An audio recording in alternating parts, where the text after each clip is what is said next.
Hello, everyone. Welcome. Thanks for joining us. I noticed, David, you were waiting anxiously. Howdy, my friend. Thanks for joining us. It's awesome to have you here. Um, Listen, it is Tuesday afternoon. The spring is just around the corner. I'm excited. This is going to be another great episode. Kendra, welcome back. I love the fact that my co-hosts keep coming back. That says a little something. Hey, Mariko, thanks so much for having me back. I think that we're doing really good with consistency on our shows. And that's funny because that's kind of the topic that we're going to go over today. Consistency is, in fact, a vital piece to anyone's strategy. And yes, we are going to dive right into it. And I, I know I made a commitment to a little bit of storytelling to kick off each episode.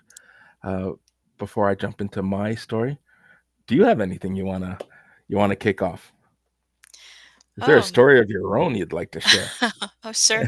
I guess there's a story that I shared with you to kind of when you said, "Hey, do you have anything you want to talk about this week?" So as I see people rolling in here, I guess I could just go ahead and dive into that story a little bit. So this whole thing about being consistent and sometimes feeling like nobody's seeing what you're putting out there on social media. And I know it can happen in other parts of life too, but I think social media is a big area where if you're not seeing likes and comments and shares and that kind of thing, you can get super distracted. But I did have a discovery call last week with an individual who said that they'd actually been watching what I was doing on social media for 6 months. And I would have had no idea, to tell you the truth. I know we've mentioned this before, but with LinkedIn, the profile views is a super important statistic to be watching. So I did happen to see them show up in my profile views. But other than that, I had not seen any kind of feedback, any kind of likes, shares. I had no idea that they were watching, or one of the slides that you've made, it looks like it says lurking, which I think is so funny, but it really is relevant. So I'm excited to dive into that and to get into that conversation a little bit Yeah, more. yeah, I went with lurker because, trolls just didn't sit well with me. Hey, and there's no shame in being a lurker. Uh, I'll share a little bit about, what I do when people and companies hire me. Guess what I do? I lurk. So I get it. I'll walk and complete a journey as if I were the customer, and I'll go from end to end. And very often, you're not going to see or hear or remember me because I'm not going to engage and kind of give up my incognito persona. Uh, Sure. so some people do it, and I can say people don't do it with malicious intent. Oh, Yes, I think from that's time to true. time, Yeah. right? From time to time, our competitors, and I'm sure we do the same. We'll see what our competitors are doing, but that's healthy. That's just having a good finger on the pulse and your ear to the ground, and right. Yeah, I was sorry I was giggling because I saw a comment come through that says lurker. I might have to add that to my tagline. So I think that that resonates with people too. I mean, sometimes you want to be private about the fact that you are checking someone out, and not in a weird way, but like even for business, you might want to watch what they're doing for a while before you decide, is that someone I want to work with? Yep, absolutely. Imitation is the greatest form of flattery, and I've had people invite me, "Hey, feel free, check out my website. You might see something you like, and feel free to use it." Um, and similarly, I'll hear feedback that suggests, "Hey, um, whatever it is that you're doing, just keep doing it because it's working. You're showing up on my feed. Your message is consistent. I really like your approach. How it might be different. How it might be.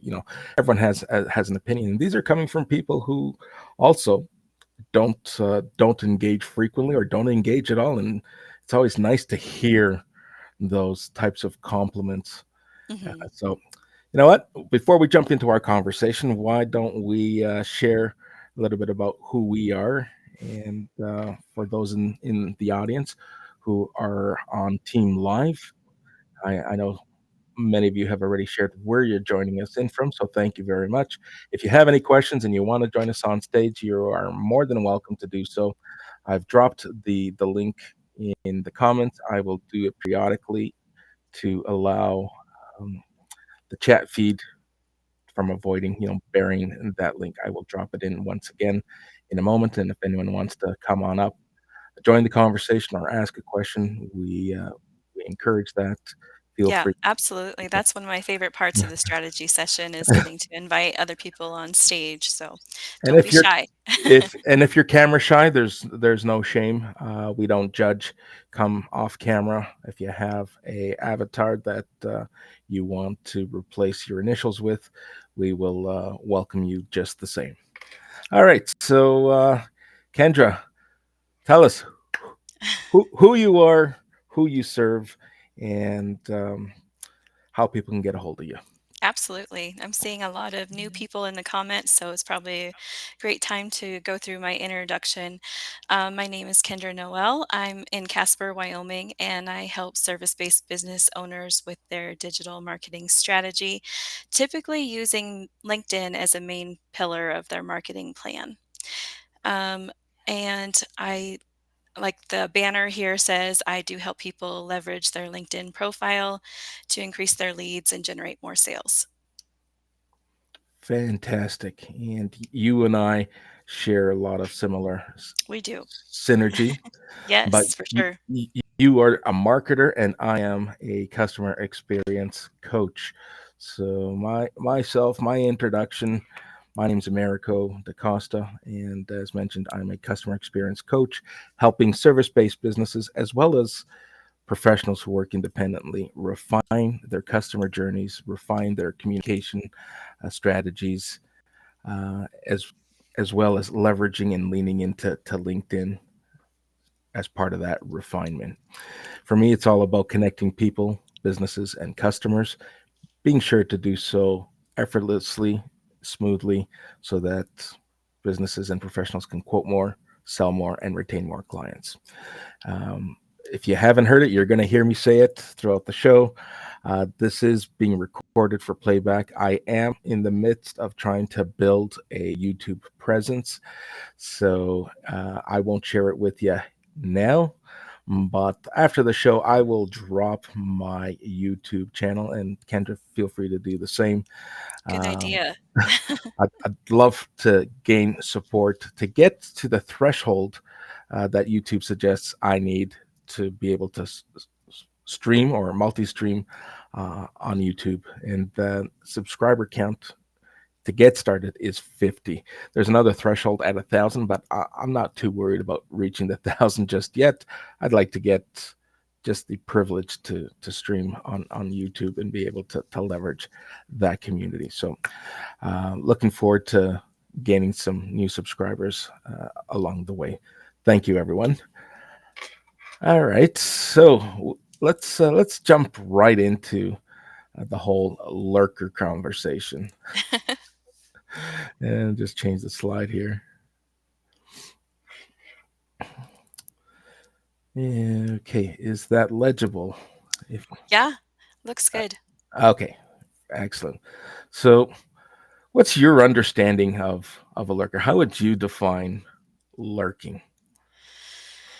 Um, I I think that I have a little bit harder time understanding the lurker mentality because I am so like I like to hit the like button a lot. So if you know me and you're connected with me and I've had any kind of conversation with you, even if we're just barely an acquaintance and you pop up on my feed, I'm hitting the like button. So I don't know. There's a mentality that's different than that though. Some people don't want to always be hitting the like button. People can see what you're liking. And so maybe there's some kind of hindrance to that where they don't want everyone to know that they have liked your post. So Merrill says lurkers, and he's paging Melanie Lex. Wexler, because she talks about that as well. And I think she says lurkers are a good thing, if I remember right. Yeah, lurkers are a good thing. They serve multiple purposes, and if I were to define myself as a lurker, which I do in some cases, as mentioned earlier, I do so because I don't want to get pitch slapped. Hey, you liked my. Thanks for engaging in my comments. Thanks for engaging in my post. Have I got a solution for you? It's like, well, it's not why I came on, but some people are apprehensive in engaging because they they feel that they might get harassed. Mm, Personally, it's a perfectly normal behavior. It's no different than bricks and mortar shopping. If you go do some shopping, some people are just looking around, and there's nothing wrong with that. You're not ready to buy. You're thinking, or you believe you need something, a product of some sort. You're going to go out and see what options you have. mhm.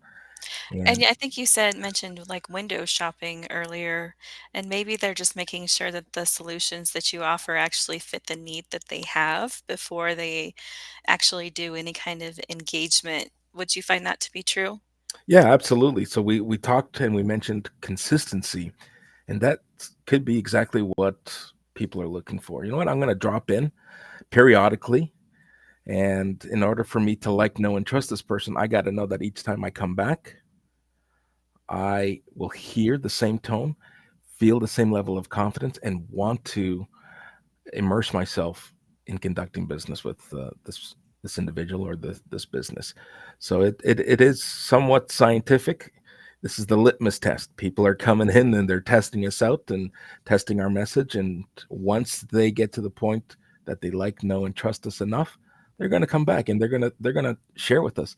Hey, I've been following you for 6 months, even a year, and you'll know the life cycle that your content has. Hey, I came across a piece or I saved a piece of content that you post, and you go back and it's like, wow, that was like 6 months ago.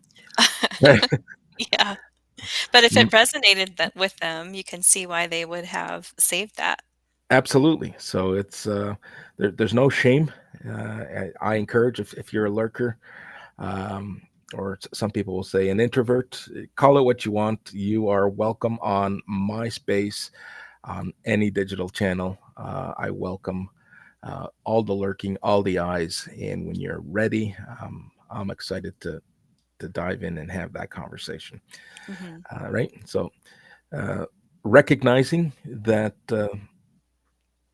these this demographic or this persona is part of our social footprint. It's important to uh, make everyone comfortable, regardless of where they find themselves in the buying journey.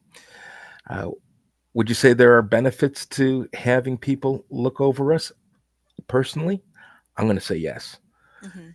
because when they come out of the woodwork, they're going to share insights and they're going to share um, information that we probably wouldn't have been privy to. And Right. those are like golden nuggets. Our friend Leah always talks about golden nuggets.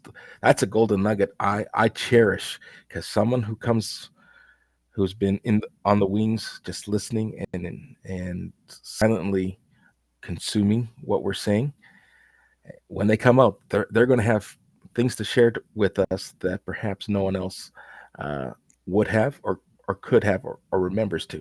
I think that's really true. I don't know if you saw this post that I did a couple weeks ago. It was right before you asked me about a topic and when we talked about this, but I did this post where I had a hamster in a ball and my cat jumped up and was like watching the hamster and I related it to this topic like do you ever feel like you're being watched because you probably are. But then someone commented on that post here on LinkedIn. I don't remember who the commenter was, but they said sometimes the lurkers or the watchers are the ones who show up and reach out to you when it matters most. So maybe they've never engaged with you before, but when they encounter that problem or that they're looking for the solution that you offer, they know who they need to reach out to. And the fact that they've never commented, liked, or shared before isn't going to get in the way of them reaching out to you and asking for help with their problem. Yeah, and more importantly, and this is just observations, is my opinion, but I can I'm going to say I can almost bet that a lurker is more likely to buy from you than someone who's just supporting you. Not every customer is going to be a first degree connection. Not every customer is going to jump out and support you. And our friend Roy says it best. Measure me or judge me when things are going poorly. When things are going smooth, just be thankful that they're going smooth. You don't need that constant stroke of the ego to let you know things are going smooth. It's when things Hmm. go astray. That's when you really count on people to not only share that feedback to help you get back to that level of consistency, but it's those people that you really want to keep close because they're going to give you stuff that perhaps no one else will. Anyway, I think we've covered the lurker piece. I wish I had a better choice. At least one thing I want everyone to be clear on: lurking is not stalking, Right. right? I'm sure we have stories that we could share of stalker like behavior, but that's not for this show. That's for another conversation. So we're gonna move on. Let's get back into consistency. Let's Okay. talk. Uh, let's talk about balancing personalization and consistency. So you're a marketer, and I'm sure many times your advice and your recommendations to your customers to balance personalization and be consistent across all channels, Hmm. right? Now, I don't want to put words in your mouth. I'll let you speak for yourself as a marketing professional, but well, sh- share your thoughts on this whole balancing. Is it more complex than I believe it is? Well, I think consistency can sometimes get into a conversation of like posting time and frequency, but I don't think that that is totally what we were going for with this strategy of consistency. I think it's more encouraging people not to give up, to continue to put themselves out there and to work on their personal branding and their business branding because um, it can be easy to give up, but if you stay consistent, that's where you really start building your brand and your network and building that know, like, and trust factor that you mentioned earlier.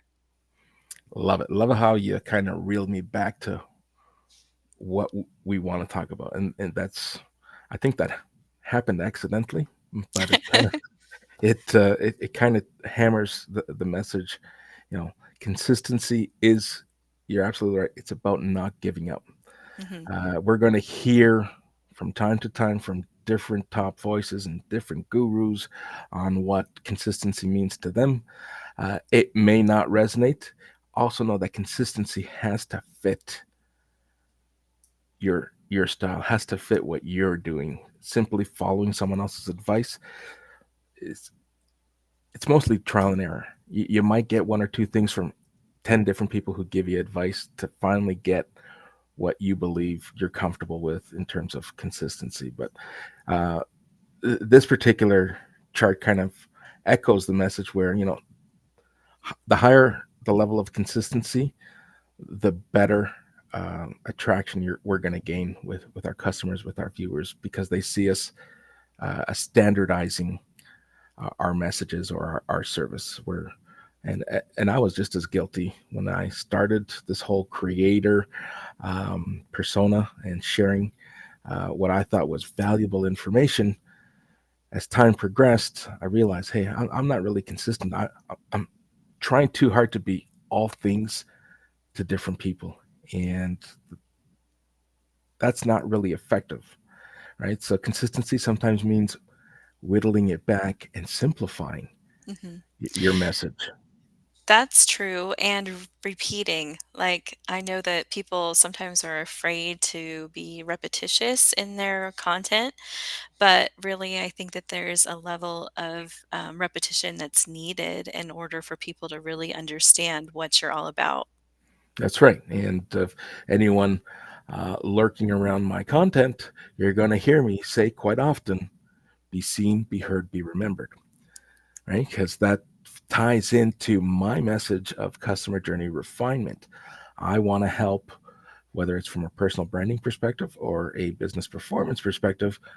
My objective is to help those that I support be seen, be heard, and be remembered. And that's the consistent message that will be ingrained in each of my pieces of content. That is also part of my personalization because when people engage, I can then, when I circle back with comments, with replies, or with DMs, I personalize my message. So I keep that level of consistency and kind of tie it into my DM strategy, so that it's personalized for that individual based on their profession or based on their business. That totally makes sense. And when you're talking about personalizing a DM, do you ever use the voice recording or the video recording that's available? Because it's not just LinkedIn, it's available on a lot of social Yeah. platforms, at least the voice notes. But I like to use that every once in a while just to let them know that I'm responding personally and it's not an automation. No, that is a very, very great, very good question. I do use the voice clips occasionally. Um, I should be using them more because it is a fantastic option to differentiate someone from just another text message. Um, I don't use the video, and for whatever reason, it's.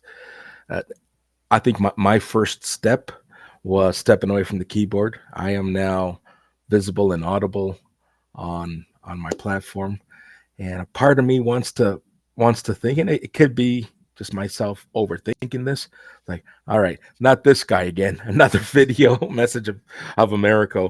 Like, so trying to strike a balance between showing up live, showing up in um, repurposed content in video and in audio form, and striking that balance between a little bit of written content as well as the audio clips. So, great question for anyone who isn't leveraging it. I totally support your question. It is a great differentiator and a great option to use as part of your messaging strategy. Now, have we missed any questions? Have you been keeping an eye I on? have. I noticed John Simpson's put in a couple things. It looks like some positive synonyms, and then this question about silent beneficiary. And I'm wondering if that relates back to the lurkers, if they're silently benefiting from the content that we're putting out there. I'm wondering if that's where he was going with that comment. Do you have more about that, Americo? No, but give me a second. That's a great segue for me to drop in the studio link and have. I'm just gonna come off camera here. There we are. So,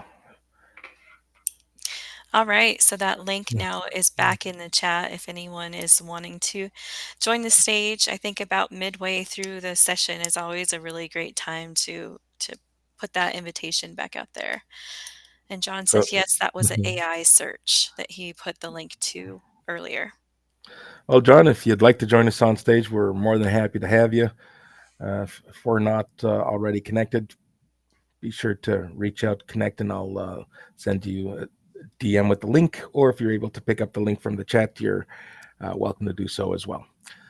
Okay, let's move on to our next slide. Are we ready to move on to the next slide?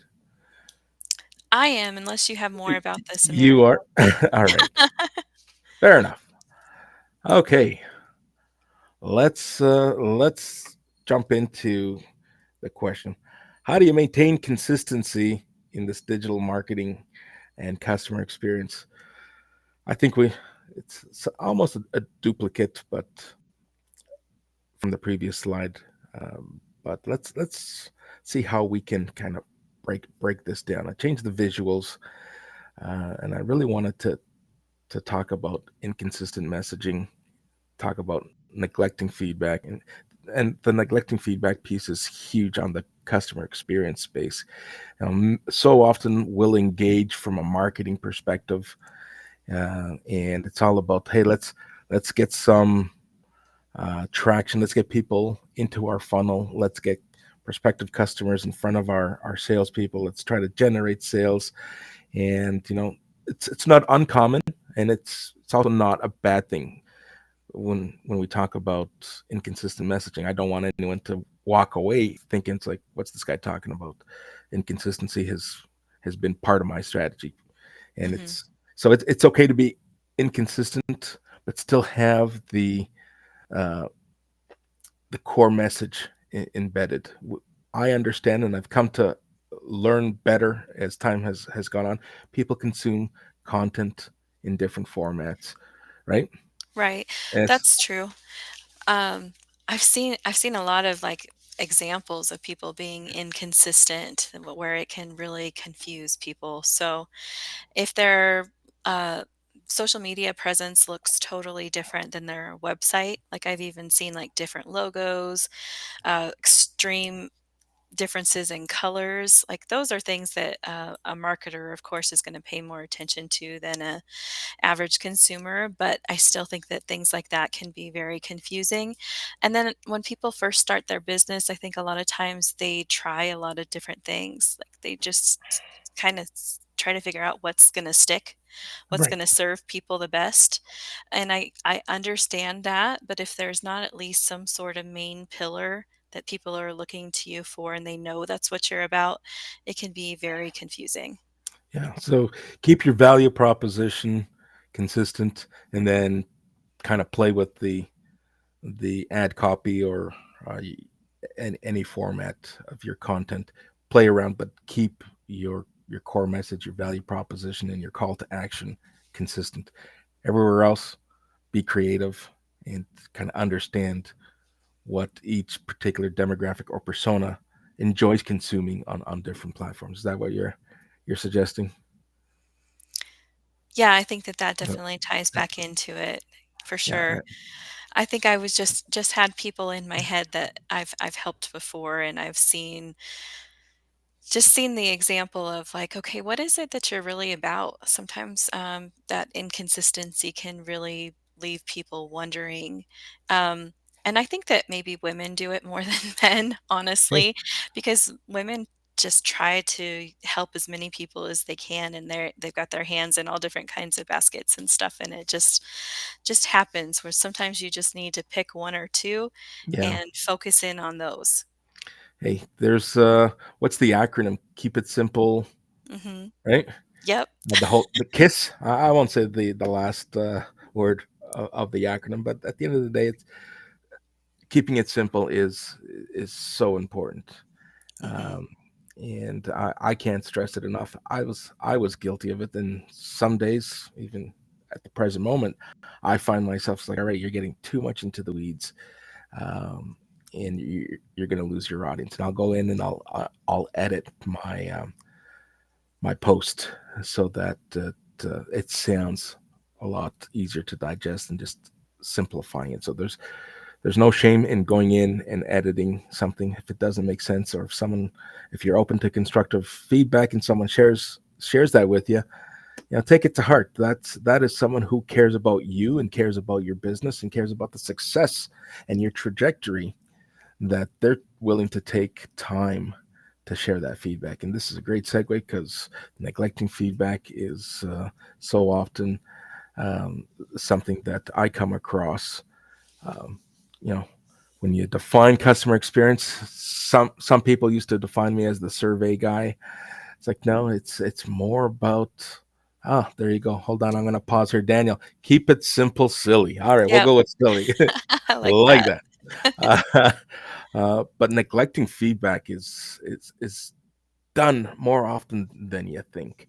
Organizations are marching to the beat of this customer centric conversation. Oh, we're customer centric and we're focused on our customer. And after each interaction, we'll get prompted with an email or a text message. Hey, how's your service, or how likely are you to recommend us? And but that's just covering and touching the surface of customer experience. Customers will go out of their way and they will give you excellent feedback, and very often it just falls on deaf ears, and it makes its way to a boardroom. And well, here's what a customer is saying, or a particular customer is saying. This is a huge account, and very often, and it just breaks my heart that people find reasons not to dive into it. That's just an outlier. It's an anomaly. We're not hearing that from anyone else. Well, are we not hearing that from anyone else because no one else has uh, given or the courage or had the courage to step up and share this with you? Is Mhm. this happening more times than we care to know? And this is the first time we're hearing about it because someone cares about us enough to share that with us. And you know what? It's a tough conversation because decision makers, and I've seen this happen time and time again. C-suite executives, like, yeah, let's revisit this. Should it come up again? And sometimes it doesn't come up, and people say, well, there's an "I told you so" moment. See, it never came up again, and you're losing revenue and you can't figure out why. And the answer was right in front of us, and we chose not to do anything with it. Yeah, if you're gonna ask for the feedback, you've gotta be willing to make some, adaptations when someone Yeah, gives you something that's worth drawing some attention ab- to. absolutely, absolutely. And when I was in my corporate positions, whether I was a people leader or just a product leader, at the end of the day, what it really comes down to is being able to close that feedback loop. If someone comes with some feedback, acknowledge it and share where possible, share the why behind why things aren't going to be looked at, right? And that why sometimes can be just budgetary. Hey, it's on our strategic priorities. This is something where we're going to earmark for the following budgetary year. The more you share as to why something isn't being done or when it will be done, at least it closes that feedback loop. The Mhm. customer or the employee will, to some degree, be satisfied because hey, someone's listening. It's not just me putting a comment in the suggestion box and hoping for the best. Someone actually read my suggestion and they're circling back. Okay, nothing's going to be done about it now, but at least I know that someone looked at it, someone understands the importance of it, and they're telling me why and when they're going to address it. And if they're not going to address it, they're also going to share with me, you know what, this is great feedback. However, it's not within our business's appetite to address this. And very often it's well, I'll see that where customers are asking for a particular level of service or product that they're searching for, and it just isn't in that business's wheelhouse. That's not the business that they're looking to acquire or get into. So someone jumped into the studio. Let me just see who it is, and let's bring him on up. That sounds great. All right, we have a repeat guest, our friend Roy. Roy, welcome to the show. Good evening. Actually, good morning. Oh, good morning. Yes, I apologize. Good morning. No, no, You're no. right. You're calling from the future. Good evening, and good morning. Good morning. Good evening and good morning. Always great to have you, Roy. As, Uh, thank you. As you can see, I'm in the car, and it's still pretty dark outside. So now, just such an interesting conversation that you're having about this aspect of feedback. Yeah. so thanks for tagging along. Drive safe and feel free to jump in at any time. Feedback, listen, I hear you talking about it quite often. Um, the importance of feedback is so often underappreciated, undervalued, but it's what makes a lot of companies and professionals set themselves apart and become successful. I touched on it earlier before I brought you on stage. People who take the time to share feedback do so because they care enough about you and your success. Absolutely. I wanted to maybe just share this because I think this is a really important aspect of customer experience and feedback. And as both of top of my priority list in my business is what I call world-class customer experience, and I'm always striving, to be better. So I see feedback. Well, there are two things. First of all, constructive, positive feedback is fantastic, and I always like to say, the time to ask for testimonials and positive feedback is when a customer's heart is full and they're thrilled with your service. That's a very good time to ask. But my thoughts that I wanted to share was when you are getting negative feedback, or when you're giving negative feedback, my approach is always like this: don't do it in a destructive way that just breaks things down. Rather, give the reason that you're giving the negative and or feedback that needs some attention, and explain to them, number one, why you're giving the feedback, and then give some suggestions of what they can do to change that particular behavior. For me, that's being positive. In other words, you're saying to somebody, here's what I think you're doing wrong. Why don't you consider doing some of these things that'll change the outcome for other people? I don't know if that makes sense. It does make sense. Go ahead, Kendra. No, that's okay. I was just gonna say it totally makes sense. And Roy, it reminds me of when you and I first had a conversation over Zoom, and you had called it something different, and I said I think it's a language barrier. You kept calling it, I think you said crit, which was like a critique, I think. But you said something about, feel free to ask me if you want that, or invite that from people that who are willing to give you that feedback, who are on a level that you respect. Say, go ahead and look at my material and feel free to give me some feedback. Yeah, I think the wording that I used was literally the feedback, but the reality of it is that, and I just wanted to amplify that because I think that is important, is that um, it's all very well, to get all the people that think you're fantastic to give you, the accolades. Accolades, don't win the race. Accolades keep you in the right lane, but what helps people is when you get real feedback, honest feedback, not feedback that just, you know, is to reinforce what you're saying. So that's why, for instance, when I talk about, asking people to go and check out how your LinkedIn profile, as an example, is. Um, it's no good going to the people that you know. Go to people that don't know you and ask them, what do you see when you read my profile? And the same applies to business. I will go back to customers if they've had some sort of experience that I'm not happy with, and I'll say to them, I know that this happened, um, but it's not about what you do when everything works. It's how you react when things don't work. and how you react to failures that you have. And we all have them. And that for me is what defines my business, is what do I do when things don't go right? And for me, that's the most important thing. And lastly, when you have fixed up a problem for a customer that they weren't happy about, and you make them happy, guess what?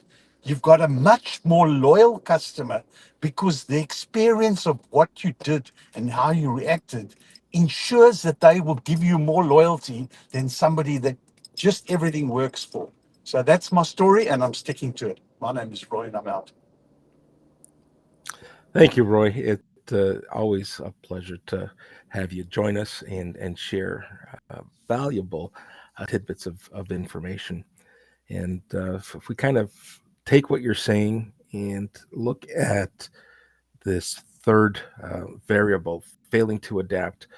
So many of us talk about how we're open to feedback, but when we're hearing, reading, and consuming what others are sharing, um, the apprehension and the guard goes up for some of us, and failing to adapt to what is being shared as best practices, good, just good natured advice. People do this with good intentions, and then we ask for something and away we go, where we get our backs up against the wall, we put up our guard. It's like, wow, what do you know? Or just thank you, I'll take it into consideration, and you see nothing being done with it. So Yeah, when we have a person in the audience saying, "Are we allowed to practice that here?" John says, "My profile is open for critique." That's pretty brave to just announce that to everyone, but that's kind of the attitude that we're looking for, is being open to critique and willing to take some of those things that have been given to you in feedback and make some adaptations. all right, so if we do have time at the end, we'll take John up on his offer. We'll jump into his LinkedIn profile and take a closer look. If we do run out of time, John, I will invite you to a offline conversation, and I will share my thoughts with you, and offer any suggestions that might help you be seen, heard, and remembered. How's that? So your ears must have been ringing, because I was talking about you. I did reference some of the things that you've taught me along the way, and here you are, echoing uh, some of the message that I was quoting you on earlier. So Uh, it's I, I wanted to maybe just jump on the back of what you just said about yes, go ahead. about not taking feedback. Um, my approach and philosophy is I welcome feedback, but there, there's a very thin line between somebody giving you, you know, a waste of time, a feedback, and somebody that's giving you constructive feedback. That's the difficult part, is to know where that position is. Hmm. And why do I say that? Because um, my take on it is that I will consider every single piece of feedback, but sometimes the feedback comes from the wrong place. Somebody that's critical of you because they're jealous of you, for instance. And then you've got to know that that kind of feedback has to be pushed to the side. Thank you so much for your feedback. And in your own mind, you're saying, I'm happy to consider it, but it's absolutely destructive. And it doesn't do it doesn't do anything to serve our cause. So I'm just highlighting the fact that be mindful that there are going to be people that will give you destructive feedback. Consider it, but when it's not serving you to its best efforts, then move that aside and get on with your life. That's it. Yeah, that is a excellent point that we may have overlooked. You're absolutely correct. How often have all of us, at some point or another, whether it was through academics, through our professional environment, our professional landscape, where someone has suggested to us, you know what, don't waste your time doing that, or don't waste your time studying that. It's got no purpose. it's got little value. And to your point, some people will be destructive because for a multitude of reasons. It could be that they're jealous of your success, or they're just you know um, concerned that your idea might take off and leave them trailing in your dust. Right? But yes, it's accept it with open arms, but take some of the destructive criticism with a grain of salt, Mhm. and don't let it discourage you and derail your consistency or your trajectory. Yeah, oftentimes the most negative feedback comes from people who aren't willing to put themselves out there the same way you have. So they're, you know, they criticize what you're doing, even though in the back of their mind they might kind of wish that they were a little bit more open and willing to try some of the things that you're trying. Yeah, and you know what? There's no trying. If something fails and it fails miserably, you're gonna at least walk away with a learning of some sort. Mhm. On whether that learning is, here's what I could do differently and try it again, or here's what I would not do, and it now becomes part of your storytelling. Hey, here's what I've tried. Here's where I failed. Here are my lessons learned, and you now start sharing the lessons learned from your failures. So there's good comes out of everything that we do. Not doing anything is the worst thing we can do for ourselves. So,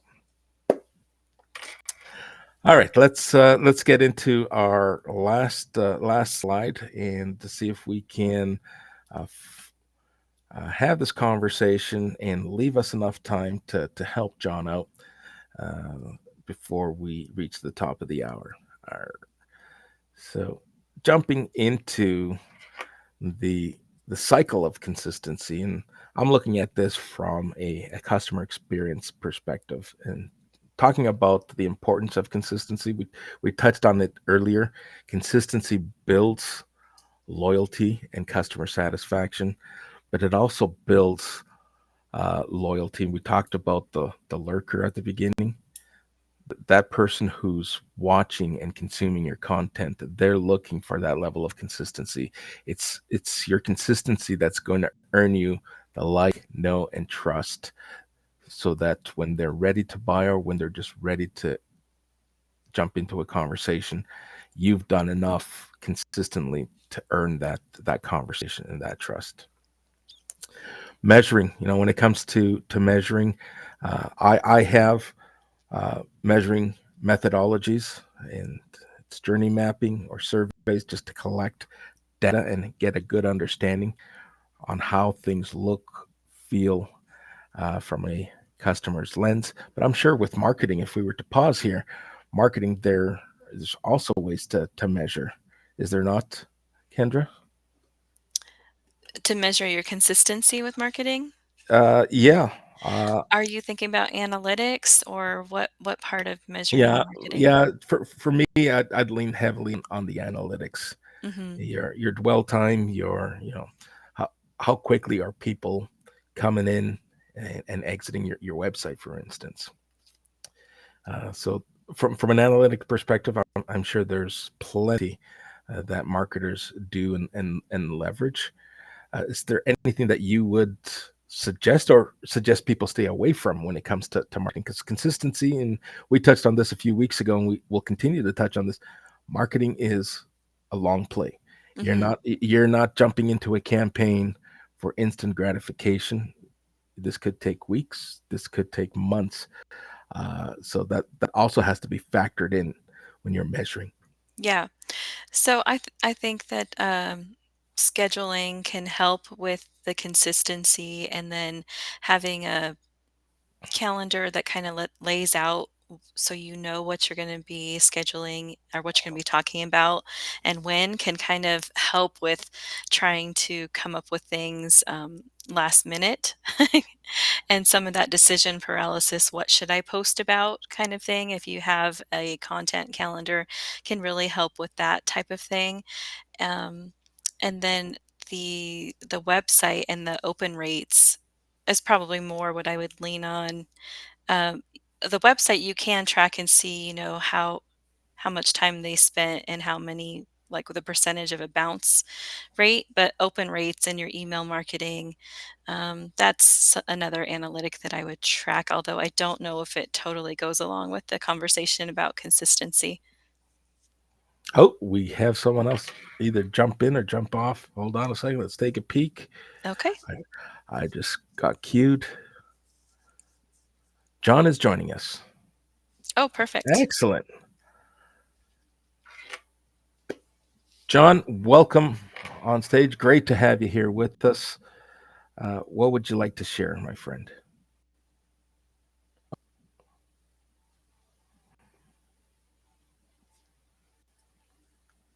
John, are you there?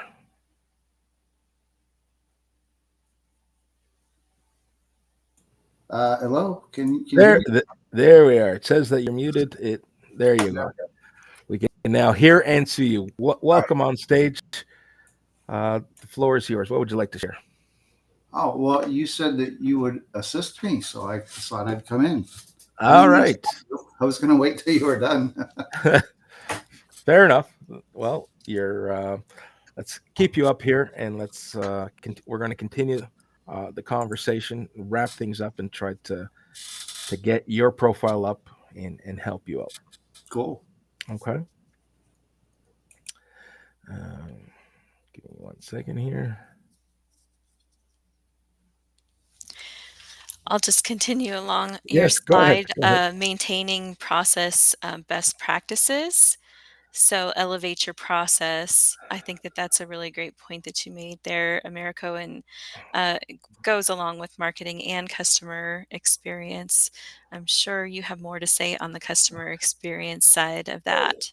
Hey, at the end of the day, I think the takeaway here with maintaining best practices when it comes to process is understanding no different than your customer journey.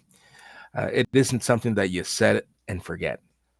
A process created today may be antiquated within weeks, months, or years. Have some level of cadence to revisit those processes. And if you don't listen to the cues from your customers who will share in their sentiment and in their feedback, hey, this is, it could be, here's how frustrating it is to deal with this organization. Here's how frustrating it is to get something purchased on their e-commerce platform. Listen to that, because it could be signs pointing to outdated processes. Just because you have them doesn't mean that they're set for life. Maintaining a regular heartbeat and a pulse, making sure that if you don't have processes, make sure you create them. And then when you do create them, make sure that you revisit them. Yeah. And then that goes along with technology's role, because Yep. technology is changing so fast, right? If you have a process, pretty soon you're going to have to update it. Yeah, and technology, it's hard to keep up, but the takeaway here with consistency is making sure that you're not waiting till the 11th hour to update something. Once again, ear to the ground, finger on the pulse, understand your tech stack, so that you don't find yourself, you know what, we invested a lot of money, we're not going to invest for quite some time. This should carry us through, but that could be correct for one particular platform, but not for this. So understand how and where to prioritize your tech stack, so that not everything comes crumbling at the same time, and you find yourself in such a predicament that it could be the demise of your business. Putting stuff off, be strategic, and when it comes to refining your organization from a tech perspective, understand where you're lacking. Kind of jumping here, looking at the conversation, understand where you might be lacking, understand the lifespan of what your investment is, so that when attention is needed, understand, is this an opportunity just to refine things? Is there some level of plugin or augmentation or update that we can do to avoid an entire rebuild. You'll hear me talking about, not everything is a rebuild or a replacement. Sometimes just refining and renovating, it does the trick. If we look at the homes that we live in, if when things get a little ugly for us, what do we think? Hey, we got to move things around, give this a fresh look. We don't say, all right, we got to move because the sofa's kind of had its day, right? When the sofa's had its time, you think of updating the sofa, not updating your entire house. My experience has actually been opposite, but I can see that's not for everybody. I've only ever lived in a house for a few years at a time, and every time we move, we get new furniture. But that's besides the point. That's funny. I walked right into that. That wasn't even planned. No, that wasn't planned.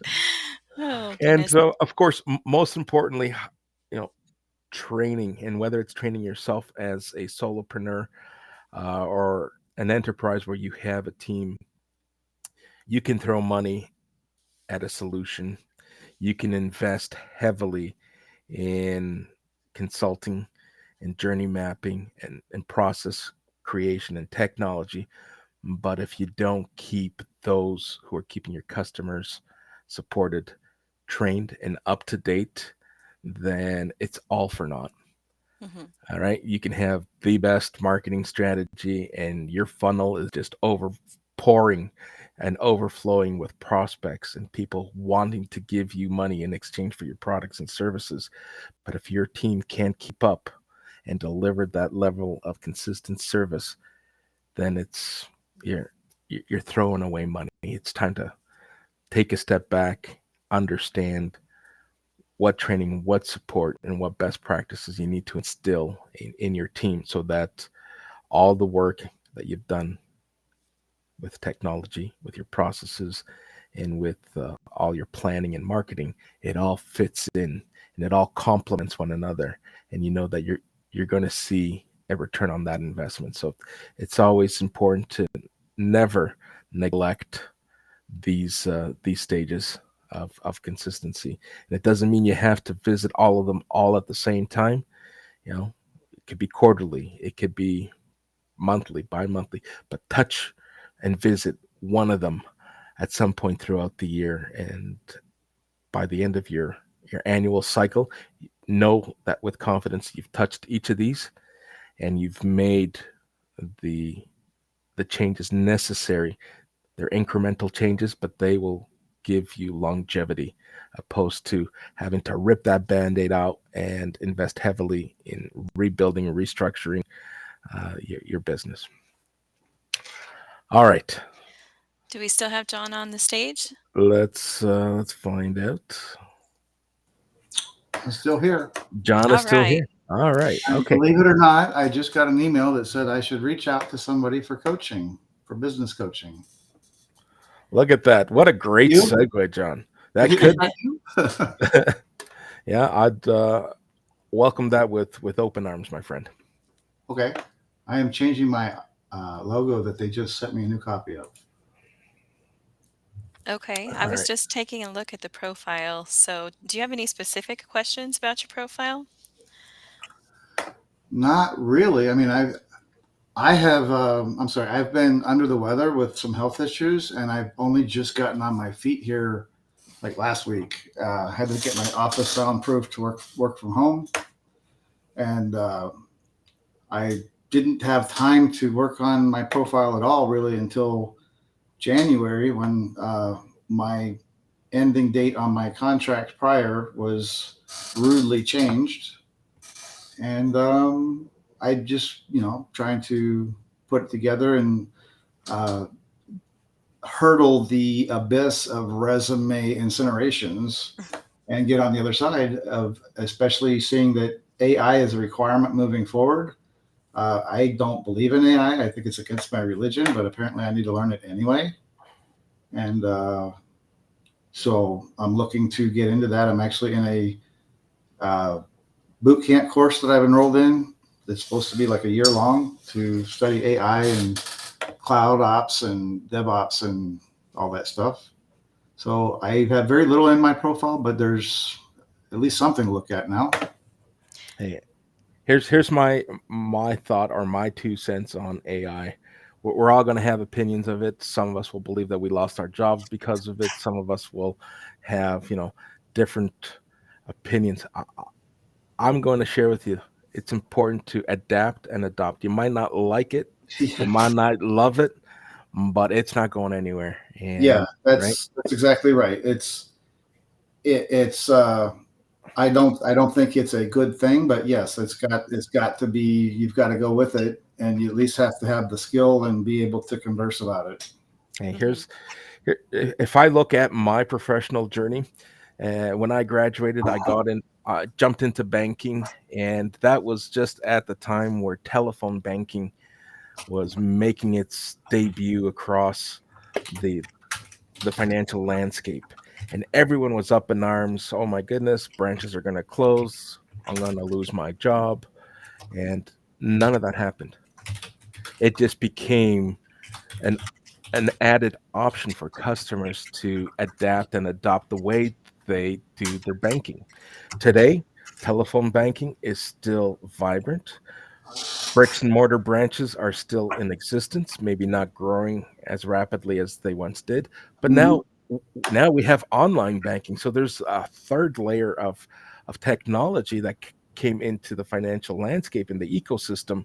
So we've all adapted and adopted, and with AI and large language models, it's no different. As long as we understand and appreciate the value it brings as a tool to make us bigger, better, and stronger as professionals, we will get along just fine with AI.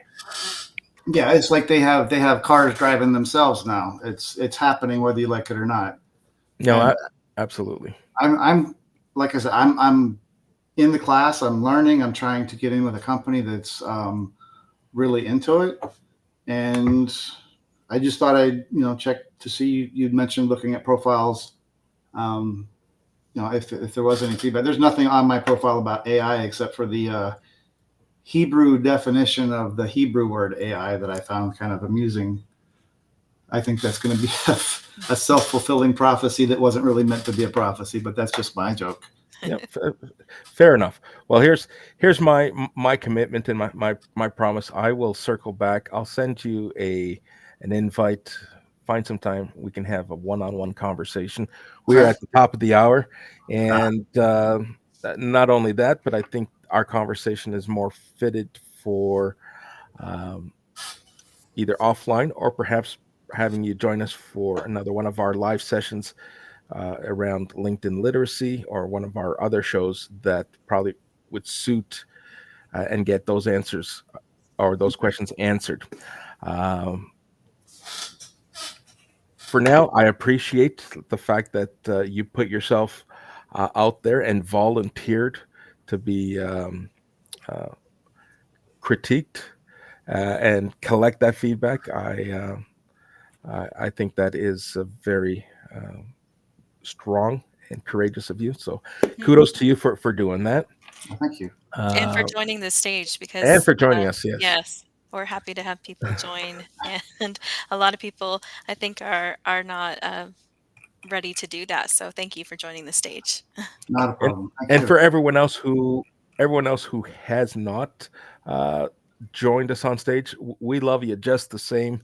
I know that there's a lot of comments that I probably have uh, passed by and haven't responded to. I will be sure to return and engage in each of those comments. If there were questions that we missed, too, will be sure to answer those questions.